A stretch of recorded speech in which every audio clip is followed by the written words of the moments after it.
ನಮಸ್ಕಾರ ರಿವ್ಯೂ ಚಾನೆಲ್ಗೆ ಸ್ವಾಗತ. ನಾನು ಸೌಖ್ಯ ಗಾಂವ್ಕರ್. ಸಚಿವರೊಬ್ಬರ ನೇತೃತ್ವದಲ್ಲಿ ಮತ್ತೊಂದು ಪಕ್ಷ ಛಿದ್ರವಾಗೋದು ಖಚಿತವ ಅಂಥದ್ದೊಂದು ಭವಿಷ್ಯವಾಣಿ ಈಗ ರಾಷ್ಟ್ರ ರಾಜಕಾರಣದಲ್ಲಿ ಸಂಚಲನ ಸೃಷ್ಟಿ ಮಾಡಿದೆ. ಈ ಹಿಂದೆ ಅದಕ್ಕೆ ಪೂರಕವಾದ ಕೆಲವು ಬೆಳವಣಿಗೆಗಳು ನಡೆದಿರೋ ಹೊತ್ತಲ್ಲಿ 20 ಶಾಸಕರ ಬಿಗ್ ನ್ಯೂಸ್ ಒಂದು ಈಗ ಬ್ಲಾಸ್ಟ್ ಆಗಿರೋದು. ಏನದು ಹಾಗಾದ್ರೆ? ಬಿಜೆಪಿ ಜೊತೆಗಿರುವ ಪಕ್ಷವೊಂದು ಒಡೆದು ಮತ್ತೊಬ್ಬ ನಾಯಕನ ಜೊತೆಗೆ ಕೈ ಜೋಡಿಸಲಿದೆಯಾ ಹಾಗಾದರೆ ಕಮಲ ಪಡೆ? ಏನಿದು ಆಪರೇಷನ್ ಸೀಕ್ರೆಟ್? ಮಾಹಿತಿ ಮುಂದೆ ಇಡ್ತಾ ಇದೀವಿ. ಮಿಸ್ ಮಾಡದೆ ನಮ್ಮ ಚಾನಲ್ನ ಸಬ್ಸ್ಕ್ರೈಬ್ ಮಾಡಿ ನಿಮ್ಮ ಅಭಿಪ್ರಾಯ ಕಮೆಂಟ್ ಮಾಡಿ ತಿಳಿಸಿ. ಎಸ್ ವೀಕ್ಷಕರೇ, ರಾಜಕಾರಣದಲ್ಲಿ ಊಹೆನೂ ಮಾಡದಂಥ ಬೆಳವಣಿಗೆಗಳು ಹಲವು ಬಾರಿ ಆಗಿಬಿಟ್ಟಿವೆ. ದೇಶದ ಇತಿಹಾಸದಲ್ಲಿ ಬೇರೆ ಬೇರೆ ಕಡೆಗಳಲ್ಲಿ ಇಂಥ ಉದಾಹರಣೆಗಳು ಕಾಣಸಿಗ್ತವೆ. ಸಿಕ್ಕಾಪಟ್ಟೆ ಅಲ್ಲೋಲ ಕಲ್ಲೋಲ ಅನ್ನುವಂತೆ ಮಹಾರಾಷ್ಟ್ರ ರಾಜಕಾರಣದಲ್ಲಿ ಆಗಿದ್ದನ್ನು ನೋಡಿದ್ದೀವಿ ನಾವು. ಕರ್ನಾಟಕದಲ್ಲೂ ಮೆಗಾ ಆಪರೇಷನ್ಗಳು ನಡೆದು ಹೋಗಿದ್ದಾವೆ. ಈಗ ಅತ್ಯಂತ ಕುತೂಹಲಕಾರಿಯಾಗಿ ರಾಷ್ಟ್ರ ರಾಜಕಾರಣದ ಮೇಲೂ ಕೂಡ, ಅಂದರೆ ಹಾಲಿರುವಂಥ NDA ಸರ್ಕಾರದ ಮೇಲೂ ಕೂಡ ಅತ್ಯಂತ ಮಹತ್ವದ ಪರಿಣಾಮವನ್ನು ಬೀರಬಲ್ಲಂಥ ಒಂದು ಬೆಳವಣಿಗೆ ಆಗಲಿದೆ. ಅಂದರೆ BJPಯ ಲೆಕ್ಕಾಚಾರದಿಂದಾನೆ. BJP ಭವಿಷ್ಯದ ಲೆಕ್ಕಾಚಾರದಲ್ಲಿ ದೊಡ್ಡದೊಂದು ಆಪರೇಷನ್ ಮಾಡೋದಕ್ಕೆ ತಯಾರಿ ನಡೆಸಿದೆಯಾ ಸದ್ದಿಲ್ಲದೆ? ಇಂಥದ್ದೆಲ್ಲ ಕುತೂಹಲ ಇದೆ. ಇದರ ನಡುವೆನೇ ಈಗ ಈ 20 ಶಾಸಕರ ಸುದ್ದಿಯೊಂದು ಬ್ಲಾಸ್ಟ್ ಆಗಿದೆ. ಮಹಾರಾಷ್ಟ್ರದಿಂದ ಆಗಾಗ ಸುದ್ದಿಗಳು ಬರ್ತಿದ್ದಾವೆ. ನಾವು ಕೂಡ ಲೇಟೆಸ್ಟ್ ಅಪ್ಡೇಟ್ ನಿಮ್ಮ ಮುಂದೆ ಇಟ್ಟಿದ್ವಿ. ಏಕನಾಥ್ ಶಿಂಧೆ ವಿರುದ್ಧವೇ ದೇವೇಂದ್ರ ಫಡ್ನವೀಸ್ ಕ್ರಮ, ಏನಿದ್ರ ಗುಟ್ಟು ಅಂತ. ಸಾಮಾನ್ಯವಾಗಿ BJP ಸರ್ಕಾರ ಬಂದಾಗ ಕಾಂಗ್ರೆಸ್ನ ಅವಧಿಯ ಬೇರೆ ಬೇರೆ ಯೋಜನೆಗಳನ್ನು, ಸ್ಕೀಮ್ಗಳನ್ನು ರದ್ದು ಮಾಡೋದು, ಕಾಂಗ್ರೆಸ್ ಬಂದಾಗ BJP ಅವಧಿಯದ್ದು ರದ್ದು ಮಾಡೋದು ಇದಿರುತ್ತೆ. ಬಟ್ ಈಗ ಬಂದಿರುವಂಥ ದೇವೇಂದ್ರ ಫಡ್ನವೀಸ್ ಅವರ ಸರ್ಕಾರ ಕಳೆದ 1 ವರ್ಷದ ಹಿಂದಿದ್ದಿದ್ದು ಯಾರ್ದು? ಏಕನಾಥ್ ಶಿಂಧೆ ಅವರ ಸರ್ಕಾರ, BJP ಜೊತೆಗೇನೆ ಇದ್ದಂತಹ ಸರ್ಕಾರ. ಆ ಏಕನಾಥ್ ಶಿಂಧೆ ಅವರ ಅವಧಿಯಲ್ಲಿ ತಗೊಂಡಂಥ ಕೆಲವು ನಿರ್ಧಾರಗಳನ್ನು ರದ್ದುಗೊಳಿಸುವಂಥದ್ದು, ಬಸ್ ಟೆಂಡರು, ಶಾಲಾ ಸಮವಸ್ತ್ರದಲ್ಲೂ ದೊಡ್ಡ ಮಟ್ಟದ ಅಕ್ರಮ ಆಗಿದೆ ಅಂತ ತನಿಖೆಗೆ ಒಪ್ಪಿಸ್ತಿರೋದು, ಹಾಗೆ ಸಾರ್ವಜನಿಕ ಸಾರಿಗೆ ವ್ಯವಸ್ಥೆ ಖಾಸಗಿ ಕಂಪನಿಗಳಿಂದ 1310 ಬಸ್ಗಳನ್ನು ಬಾಡಿಗೆ ಪಡೆಯುವ ವೇಳೆ 2000 ಕೋಟಿಗೂ ಅಧಿಕ ಮೊತ್ತದಲ್ಲಿ ಏನು ನಡೆದಿದೆ ವ್ಯವಹಾರ, ಆ ಬಗ್ಗೆ, ಆ ಒಪ್ಪಂದದ ಬಗ್ಗೆ ತನಿಖೆ ನಡೆಸೋದಕ್ಕೆ ದೇವೇಂದ್ರ ಫಡ್ನವೀಸ್ ಅವರು ಆದೇಶ ಕೊಟ್ಟಿದ್ದಾರೆ. ಅಂದರೆ BJP ಅವಧಿಯ ಏಕನಾಥ್ ಶಿಂಧೆ ನೇತೃತ್ವದ ಈ ಸ್ಕೀಮ್ಗಳನ್ನೇ ತನಿಖೆಗೆ ಒಪ್ಪಿಸಿರೋದು, ಕೆಲವನ್ನ ರದ್ದು ಮಾಡಿ ಹೊಸ ಟೆಂಡರ್ ಕರೆದಿರೋದು, ಇದ್ರ ಬಗ್ಗೆ ನಾವು ರಿಪೋರ್ಟ್ ಮಾಡಿದ್ವಿ ನಿಮ್ಮ ಮುಂದೆ. ಆ ಮೂಲಕ ಮಹಾಯುತಿಯಲ್ಲಿ ಅತಿ ದೊಡ್ಡ ಬಿರುಕು ಉಂಟಾಗಿದೆ. ಮತ್ತು ಶಿಂಧೆ ಬಣ ಹೊರಗೆದ್ದು ನಡೆದ್ರೂ ಅಚ್ಚರಿ ಇಲ್ಲ, ಹೊರಗೆದ್ದು ಹೋಗಲಿ ಅಂತಲೇ BJP ಹೀಗೆ ಮಾಡ್ತಿರಬಹುದು. ಯಾಕಂದರೆ ಈ ಥರ ಉದ್ದೇಶಪೂರ್ವಕವಾಗಿ ಮಾಡ್ತಾರೆ ಅಂದರೆ ಅದ್ರ ರಾಜಕೀಯ ಪರಿಣಾಮ ಏನೊಂದು ಗೊತ್ತಿಲ್ಲದೆ ಇರುತ್ತಾ ದೇವೇಂದ್ರ ಫಡ್ನವೀಸ್ ಅವ್ರಿಗೆ, BJPಗೆ ಶಿಂಧೆ ಸಹವಾಸ ಬೇಡ ಅನ್ನೋ ರೀತಿಯಲ್ಲಿ ಗೇಟ್ ಪಾಸ್ ಕೊಡೋದಕ್ಕೆ ಮೊದಲ ಸ್ಟೆಪ್ ಅಂತೆ ಕಂಡು ಬಂತಿದ್ದು. ಇದರ ನಡುವೆ ಈಗ 20 ಶಾಸಕರ ಸುದ್ದಿಯೊಂದು ಸಿಡಿದಿದೆ ನೋಡಿ. ಕೈಗಾರಿಕಾ ಸಚಿವ, ಇದೇ ಏಕನಾಥ್ ಶಿಂಧೆ ಬಣದ ಕೈಗಾರಿಕಾ ಸಚಿವರು ಆಗಿರುವಂಥ ಉದಯ್ ಸಾಮಂತ್ ಅನ್ನುವಂಥ ನಾಯಕನ ಜೊತೆಗೆ ಈಗ 20ಕ್ಕೂ ಅಧಿಕ ಶಾಸಕರಿದ್ದಾರಂತೆ.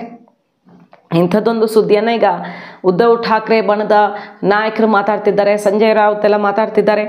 20 ಶಾಸಕರು ಉದಯ್ ಸಾಮಂತ್ ಅವರ ಜೊತೆಗೆ ಇರೋದ್ರಿಂದಾಗಿ ಶಿವಸೇನೆ ವಿಭಜನೆಯಾಗಬಹುದು. ಅಂದರೆ 2ನೇ ಬಾರಿಗೆ ಉದ್ಧವ್ ಠಾಕ್ರೆ ಅವ್ರ ನೇತೃತ್ವದ ಶಿವಸೇನೆ ವಿಭಜನೆಯಾಗಿ ಶಿಂಧೆ ಬಣ ಆಯಿತು. ಈಗ ಶಿಂಧೆ ನಾಯಕತ್ವದ ಶಿವಸೇನೆಯೇ ನಿಜವಾದ ಶಿವಸೇನೆ ಅನ್ನೋ ರೀತಿಯಲ್ಲಿ ಪರಿಸ್ಥಿತಿ ಸೃಷ್ಟಿಯಾಗಿದೆ. ಆದರೆ ಶಿಂಧೆಗೆ ಆಘಾತ ಎದುರಾಗಿ ಉದಯ್ ಸಾಮಂತ್ ಪಕ್ಷವನ್ನು ವಿಭಜಿಸಲಿದ್ದಾರೆ ಅನ್ನುವಂಥ ಒಂದು ಬಾಂಬ್ ಸಿಡಿದಿದೆ. ಅದರ ಜೊತೆಗೆ ಇನ್ನೂ ಒಂದು ಕುತೂಹಲಕಾರಿ ವಿಚಾರ ಅಂದರೆ, ಮೊನ್ನೆ ಅಷ್ಟೇ ಬಾಳಾ ಸಾಹೇಬ್ ಠಾಕ್ರೆ ಅವರ ಜನ್ಮದಿನೋತ್ಸವ ಕಾರ್ಯಕ್ರಮ ಇತ್ತು. ಅಂದರೆ ಮೂಲ ಪಕ್ಷದ ಒಂದು ಕಾರ್ಯಕ್ರಮ ಇತ್ತು. ಆ ಕಾರ್ಯಕ್ರಮಕ್ಕೆ ಶಿವಸೇನೆ ಉದ್ಧವ್ ಠಾಕ್ರೆ ಬಣದಲ್ಲಿರೋ ಹಲವರು ಶಾಸಕರು, ಸಂಸದರು ಗೈರಾಗಿದ್ದಾರೆ. ಅಲ್ಲಿಂದನೂ ಕೂಡ ಸುಮಾರು ಜನ ಪಕ್ಷ ಬಿಟ್ಟು ಸೇರ್ಕೊಳ್ತಾರ ಅನ್ನೋ ರೀತಿಯ ಚರ್ಚೆಗಳಾಗ್ತಿದ್ದಾವೆ. ಆ ಬಗ್ಗೆ ಸ್ಟೇಟ್ಮೆಂಟ್ ಕೊಟ್ಟಿರೋದು ಇದೇ ಉದಯ್ ಸಾಮಂತ್. ನೋಡಿ, ಉದ್ಧವ್ ಠಾಕ್ರೆ ಬಣದ ಶಿವಸೇನೆಯಿಂದ ಇಷ್ಟು ಶಾಸಕರು, 10ಕ್ಕೂ ಹೆಚ್ಚು ಶಾಸಕರು ನಮ್ಮ ಜೊತೆಗೆ ಬರ್ತಾರೆ ಅನ್ನೋ ರೀತಿ ಸ್ಟೇಟ್ಮೆಂಟ್ ಕೊಟ್ಟಿದ್ರು. ನಮ್ಮ ಜೊತೆಗೆ ಅಂದರೆ ಶಿವಸೇನೆ ಶಿಂಧೆ ಬಣದ ಜೊತೆಗೆ ಅಂತಾನೋ, ಅವರದ್ದೇ ಒಂದು ಪ್ರತ್ಯೇಕ ಬಣ, ಬೇರೆ ಸ್ವರೂಪದಲ್ಲಿ 3ನೆಯ ಬಣ ಹುಟ್ಟಿಕೊಳ್ಳಲಿದೆ ಅಂತಾನೋ ಗೊತ್ತಿಲ್ಲ. ಒಂದು ಕಡೆ ಉದ್ಧವ್ ಠಾಕ್ರೆ ಅಂದ್ರೆ ನಮಗೇನು ದ್ವೇಷ ಇಲ್ಲ, ಅವ್ರು ನಮ್ಮ ಶತ್ರು ಅಲ್ಲ ಅಂತ ದೇವೇಂದ್ರ ಫಡ್ನವೀಸ್ ಅವರು ಉದ್ಧವ್ ಠಾಕ್ರೆ ಅವ್ರ ಬಗ್ಗೆ ಸಾಫ್ಟ್ ಕಾರ್ನರ್ ತೋರಿಸ್ತಿದ್ದಾರೆ. ಉದ್ಧವ್ ಠಾಕ್ರೆ ಅವರು ದೇವೇಂದ್ರ ಫಡ್ನವೀಸ್ ಅವರನ್ನ ಹಾಡು ಹೊಗಳುತ್ತಿದ್ದಾರೆ. ಅವರ ಸಾಮ್ನ ಎಲ್ಲ ದೇವೇಂದ್ರ ಫಡ್ನವೀಸ್ ಅವರ ಕಾರ್ಯವನ್ನು ಮೆಚ್ಚಿಕೊಂಡು ಹೊಗಳುತ್ತಿರೋದು. ಮತ್ತೊಂದು ಕಡೆ ಈ ಉದಯ್ ಸಾಮಂತ್ ಅವರ ಅಚ್ಚರಿಯ ನಡೆ ಇದೆಲ್ಲ ನಿರಾಕರಿಸಿದ್ದಾರೆ. ಅಂಥದ್ದೇನೂ ಇಲ್ಲ ಅಂತ ಸ್ಟೇಟ್ಮೆಂಟ್ ಅಂತೂ ಕೊಟ್ಟಿದ್ದಾರೆ. ಬಟ್ ರಾಜಕಾರಣದಲ್ಲಿ ಒಳಗೊಳಗೆ ಆಗ್ತಿರುತ್ತಲ್ಲ, ಅಂಥದ್ದೇನೋ ನಡೀತಾ ಇದ್ದಾಗ ಹೊರಗಡೆ ಯಾರೋ ಇನ್ನೊಬ್ಬರು ಸ್ಟೇಟ್ಮೆಂಟ್ ಮೂಲಕ ಬರುತ್ತೆ 20 ಶಾಸಕರ ಜೊತೆ ರೆಡಿ ಇದ್ದಾರೆ ಅಂತ. ಸೊ ಮತ್ತೊಂದು ಮಹಾವಿಭಜನೆ ನಡೆಯಲಿದೆಯಾ? ಹಾಗಾದರೆ BJP ಶಿವಸೇನೆ ಶಿಂಧೆ ಬಣಕ್ಕೆ ಆಘಾತ ಕೊಡಲಿದೆಯಾ? ಉದಯ್ ಸಾಮಂತ್ ಅವ್ರ ಜೊತೆ ಕೈ ಜೋಡಿಸ್ಲಿದೆಯಾ? ಇಂಥದ್ದೆಲ್ಲ ಚರ್ಚೆ ದಿಢೀರ್ ಅಂತ ಶುರುವಾಗ್ಬಿಟ್ಟಿದೆ. ಈ ಹೊತ್ತಲ್ಲಿ 3ನೇ ಉಪಮುಖ್ಯಮಂತ್ರಿ ಬರಲಿದ್ದಾರೆ ಮಹಾರಾಷ್ಟ್ರದಲ್ಲಿ. ಅದು ಕೂಡ ಈಗ ಶಿಂಧೆ ಶಿವಸೇನೆಯಲ್ಲಿ ಇರುವವರೇ ಅನ್ನುವಂಥ ಒಂದು ಬಿಗ್ ಸ್ಟೇಟ್ಮೆಂಟ್ ಕೂಡ ಈಗ ಪ್ರತಿಪಕ್ಷಗಳು ಹೇಳ್ತಿರೋದು. ನೋಡಿ ಮಹಾಯುತಿಯಲ್ಲಿ ಏನಾಗ್ತಿದೆ, ಯಾರು ಊಹೆ ಮಾಡದಂಥ ಒಂದು ಬೆಳವಣಿಗೆ ಸದ್ಯದಲ್ಲೇ ಆಗಲಿದೆ ಅಂತ ಹೇಳ್ತಾ ಇದ್ದು, ಯಾವ ದಿಕ್ಕಿನಲ್ಲಿ ಬೆಳವಣಿಗೆ ಅನ್ನೋದೇ ಈಗ ಕುತೂಹಲಕಾರಿಯಾಗಿದೆ. ಮಹಾರಾಷ್ಟ್ರ ರಾಜಕಾರಣದಲ್ಲಿ ಎಲ್ಲ ಸರಿ ಇಲ್ಲ ಅನ್ನೋದಂತೂ ವೆರಿ ಕ್ಲಿಯರ್ ಆಗಿದೆ. ಯಾಕಂದರೆ ಏಕನಾಥ್ ಶಿಂಧೆ ಅವರ ಸ್ಕೀಮ್ಗಳನ್ನು, ಅವರ ಕಾಲದ ಟೆಂಡರ್ಗಳನ್ನು ರದ್ದುಗೊಳಿಸಿ ತನಿಖೆಗೆ ಆದೇಶಿಸಿ ಮಹಾಘಾತ ಕೊಟ್ಟಿದ್ದಾರೆ. ಇದು ಸಾಧ್ಯವೇ ಇಲ್ಲ. ಮಿತ್ರರ ವಿರುದ್ಧ, ಅದು ಸರ್ಕಾರದ ಭಾಗವಾಗಿರುವ ಈಗ ಉಪಮುಖ್ಯಮಂತ್ರಿ, ಹಿಂದೆ ಮುಖ್ಯಮಂತ್ರಿ, ಅವರ ನಿರ್ಧಾರಗಳನ್ನು ಪ್ರಶ್ನಿಸೋದು, ತನಿಖೆಗೆ ಆದೇಶಿಸೋದು ಅಂದರೆ ಅದು ದಿ ಎಂಡ್ ಅಂತಲೇ ಅರ್ಥ ಆಗತ್ತೆ. ಸೊ ಎಲ್ಲ ವಿಚಾರಗಳಲ್ಲಿ ಉಸ್ತುವಾರಿ ಸಚಿವರ ನೇಮಕದಿಂದ ಹಿಡಿದು ಇಂಥದ್ದೆಲ್ಲ ಬಿರುಕು ಸೃಷ್ಟಿಯಾಗಿದೆ ಅಂತ ಏನು ಮೂಲಗಳು ಹೇಳ್ತಾ ಇವೆ. ಇದರ ಬೆನ್ನಲ್ಲೇ 20 ಶಾಸಕರ ಬಿಗ್ ನ್ಯೂಸ್ ಒಂದು ಸಿಡಿದಿದ್ದು, BJP ಅಸಲಿ ಲೆಕ್ಕಾಚಾರವೇನು?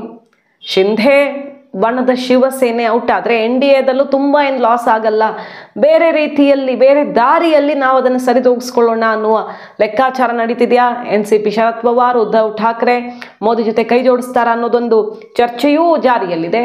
ಈ ಕಡೆ ಮಹಾರಾಷ್ಟ್ರದಲ್ಲಿ ಮಹಾಯುತಿಯಲ್ಲಿ ಹೊಸದೊಂದು ಸಮೀಕರಣ ರೆಡಿ ಆಗ್ತಿದೆ ಅನ್ನುವಂಥ ಹೊಸ ಚರ್ಚೆಯೂ ಕೂಡ ಸಿಡಿದಿರೋದು.